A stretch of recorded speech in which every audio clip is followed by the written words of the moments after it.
pessoal, então, boa tarde a todo mundo. Dando sequência na semana CIPAT, tá? Hoje a gente está com a doutora Maria Júlia. Mais uma aluna.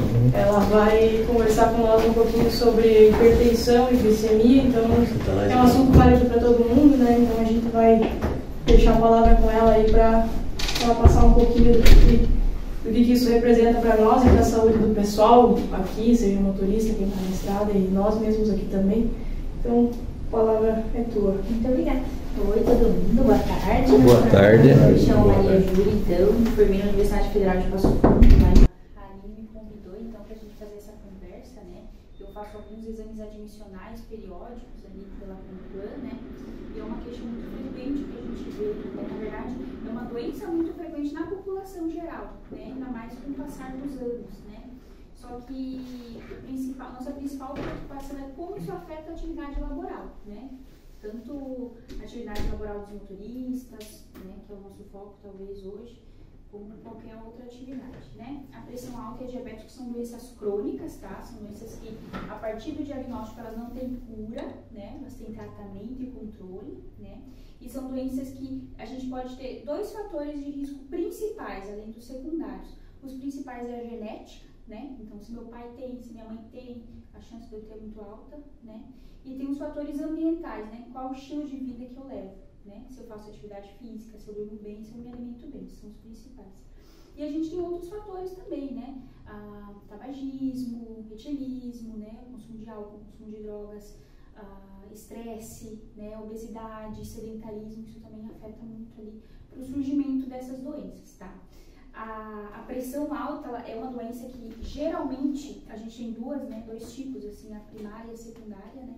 A secundária ela é do estilo de vida, a primária, desculpa, ela é do estilo de vida, né? Do genético do estilo de vida, e que ela vai aparecer ao longo dos anos, né? Então, geralmente o paciente ali na casa dos 40, né? Na casa dos 50. Só que qual que é o problema? É que são duas doenças muito silenciosas, tá? Então, quando elas começam a dar efeito, quando elas começam a dar sintomas, é porque ela já está um pouquinho mais avançada, né? E quais que são os critérios diagnósticos para essas duas doenças? A pressão alta é uma pressão persistente acima de 140 por 90, né? É a pressão que a gente calcula ali, medindo no braço, né? Inclusive, hoje, se alguém quiser medir, a gente já pode medir também, para a gente ter um parâmetro.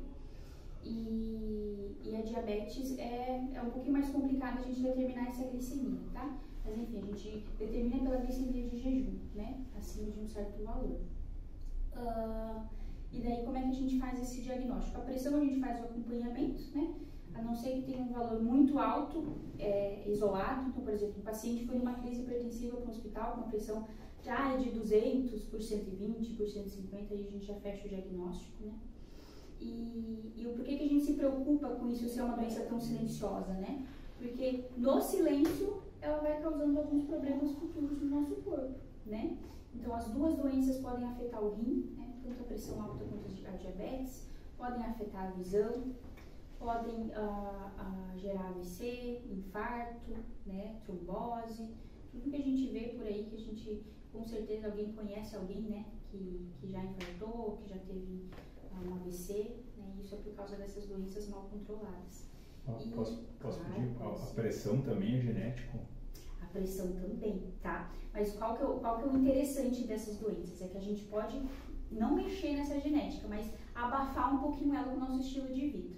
Então, assim, se eu tenho um familiar direto, né, pai e mãe com pressão alta, eu tenho uma chance maior de desenvolver pressão alta, tá? A gente tem uns grupos específicos de risco também, tá? Mas se eu sou uma pessoa que todo mundo da minha família tem pressão alta, mas eu me alimento bem, eu durmo bem, eu não fumo, eu não bebo, eu tô no peso ideal, eu faço atividade física, a chance de eu desenvolver uma pressão alta é baixíssima, né? Apesar de ter essa carga genética um pouquinho maior, tá? Então esses dois fatores influenciam muito, né? A pressão ideal é 12 por 8 ou 11 por 9? Isso, 12 por 8, tá? 12 por 8. Saiu algumas novas diretrizes aí internacionais, mas a gente não se baseia muito no Ministério da Saúde, por exemplo. 12 por 8, né? Que é ideal ali manter abaixo disso, né? Abaixo disso. E uma pressão baixa, qual é que é a medida?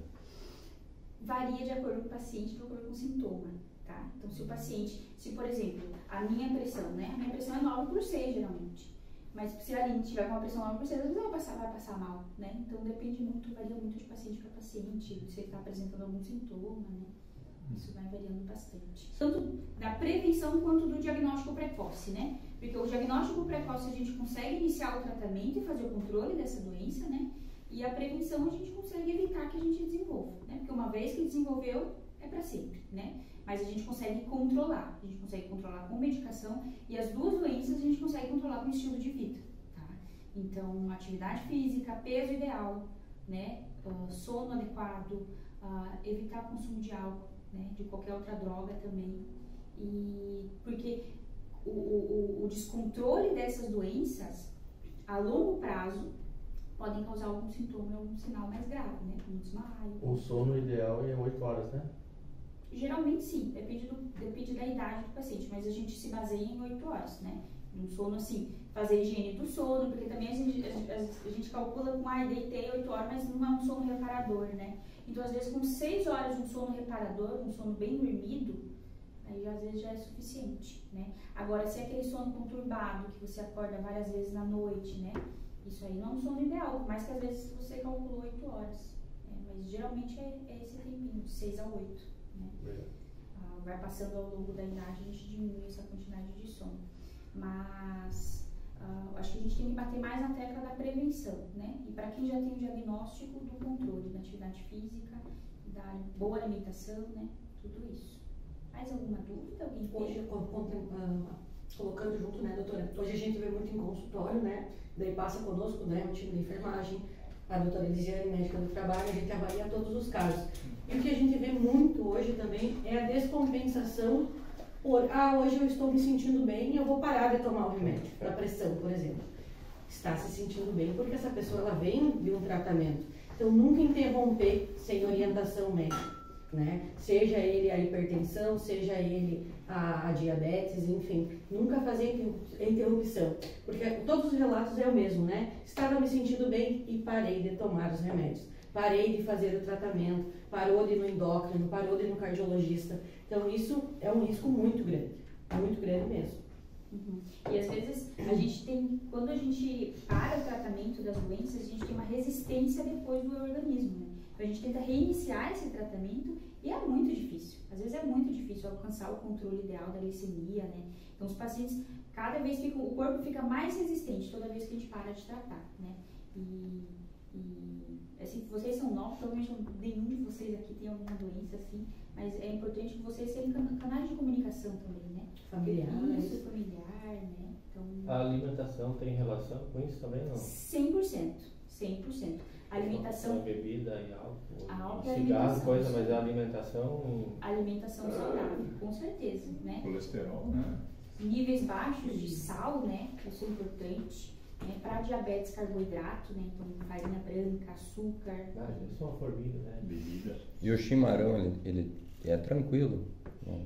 É até certo ponto, porque ele, por exemplo, a hidratação é muito importante. Ele não hidrata, né? Ele faz a gente fazer xixi porque ele tem cafeína. Então, ele não substitui, por exemplo, a água. A água é importante porque quando a gente tem níveis glicêmicos, por exemplo, altos, quando a gente tem um açúcar no sangue alto, o sangue fica grosso, né? Por isso aumenta o risco de AVC, de infarto. E quando a gente bebe só chimarrão e não bebe água, principalmente no inverno, a gente não dilui esse sangue continua grosso. Então é importante beber água para se hidratar. Entendi. Ele não substitui. Uma coisa que é interessante falar também, todo mundo acha que suco, né? Suco, quando a gente é acostumado a comer uma laranja, é uma coisa, né? Mas tu fazer um suco de laranja com 10 laranjas, daí a frutose, né? Que vai para a sacarose, entendeu? Daí é perigoso. Um suco com 10 laranjas, porque a frutose se torna sacarose, daí aumenta o índice glicêmico. Então, eu vou tomar todo dia um suco de laranja, isso é prejudicial, em vez de, eu acredito, né? Porque mas tem novos estudos, né? O que a gente sempre fala com os pacientes? Esse aí é um passo a mais, né? O primeiro passo é o paciente comer fruta. Se ele está comendo fruta, já é bom. Como que ele está comendo essa fruta, né? Daí é um passo secundário. Então, se o paciente, por exemplo, ao invés de comer uma bolacha, está comendo uma fruta, ótimo. né? Mas não desce. Isso. Daí a gente já vê como tá comendo e quanto tá comendo, né? Comer a fruta in natura é o ideal, porque tem mais fibra, né? Vai dar mais trabalho para comer. Então, quando a gente come mais devagar, dá mais saciedade, né? Então, tem todo esse processo. Mas comendo fruta já é melhor do que uma bolachinha recheada, né? Mas o que é importante, né? Que a gente sempre ressalta para os pacientes em relação à alimentação. A gente pode comer de tudo, só não tudo, né? Então, é diferente comer um bombom, comer uma caixa de bombom, né?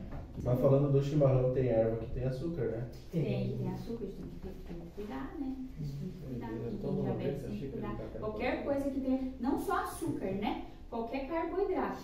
Então a gente fala em relação à alimentação, e não misturar massa e arroz, né? Não misturar massa e batata, porque tudo isso, quando a gente digere, isso vira açúcar no sangue, né? A gente tem que cuidar bastante também. Então, tudo que tem carboidrato e açúcar diretamente a gente tem que cuidar, né? Lógico, a gente não vai excluir tudo da nossa vida, né? Para prevenir, a gente tem que ter cuidado. Depois que a gente tem o diagnóstico, a gente tem que ter cautela, né? Nas escolhas, acompanhar com o nutricionista. Eu falo para vocês aí, então, muita gente da firma que tem plano de saúde aí pela empresa, faça os exames, e quem não tem, separe e façam a cada pelo menos 2 anos, entendeu? Tu que não cozinha na primeira fervura também. Eu sou jovem ainda. Entendeu?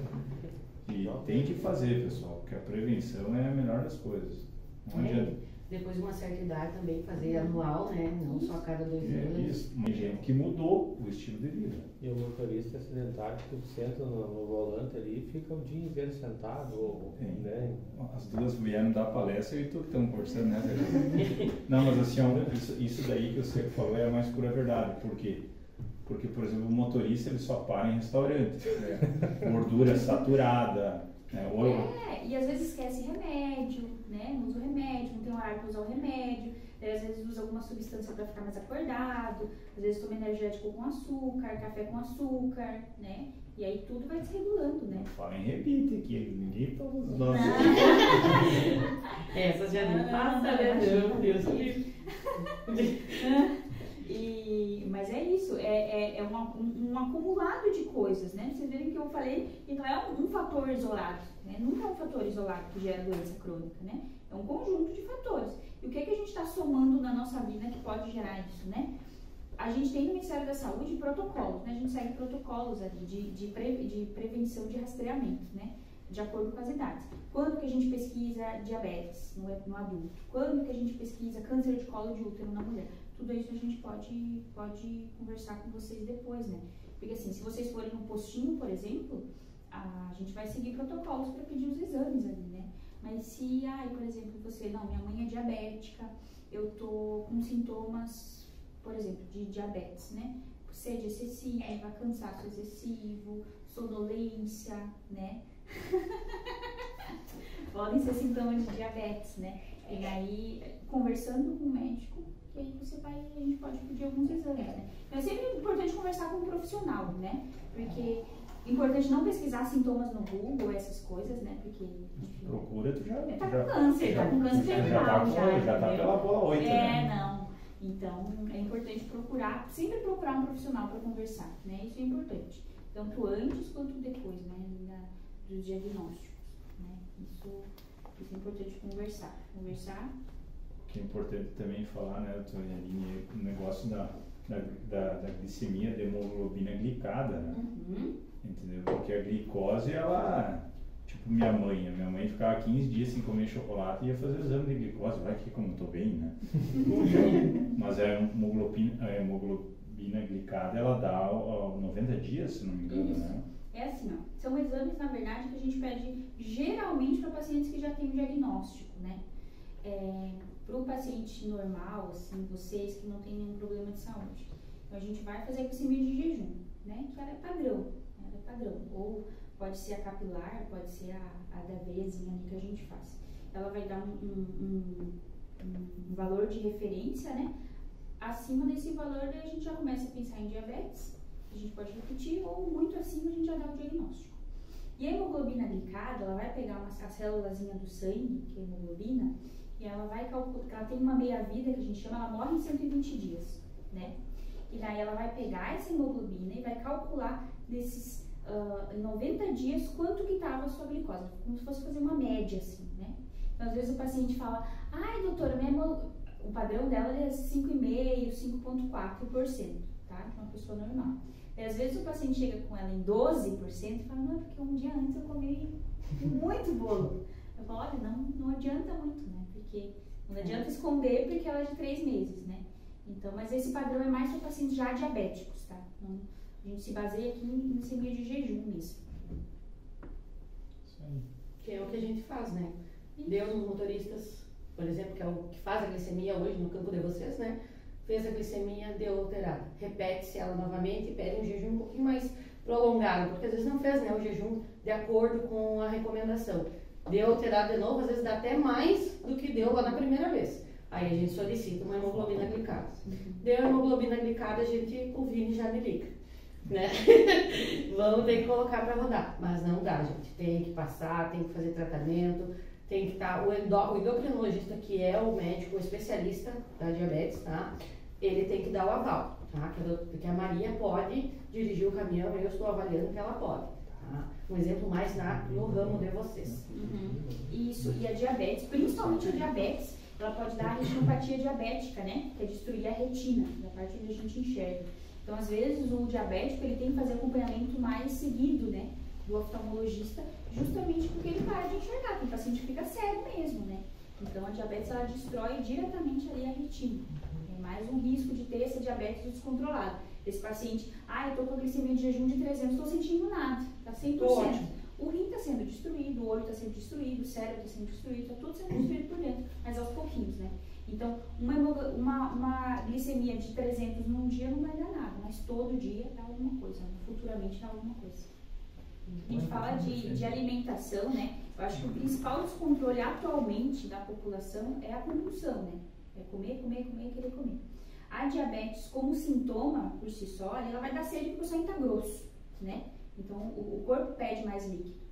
Mas o que afeta muito essa alimentação, às vezes, é a própria compulsão, né? Por doce, por sair. E hoje a gente está numa era, vamos pedir uma pizza, vamos pedir um X. É tudo muito fácil. É mais fácil, né, do que tu ir lá cozinhar, fazer alguma coisa mais saudável. Vamos pedir um X-calota e vamos pedir, né? Então, às vezes é mais fácil do que pegar e for lá e preparar um prato mais saudável, né? Então, não adianta, é a rotina da maioria, que eu diria 80% dessa sala. Tá? Porque a gente faz, né? Não adianta a gente mentir. Não adianta a gente mentir. Então, a gente faz isso. Então, e acaba que agora pode não prejudicar, mas a longo prazo, sim. Né?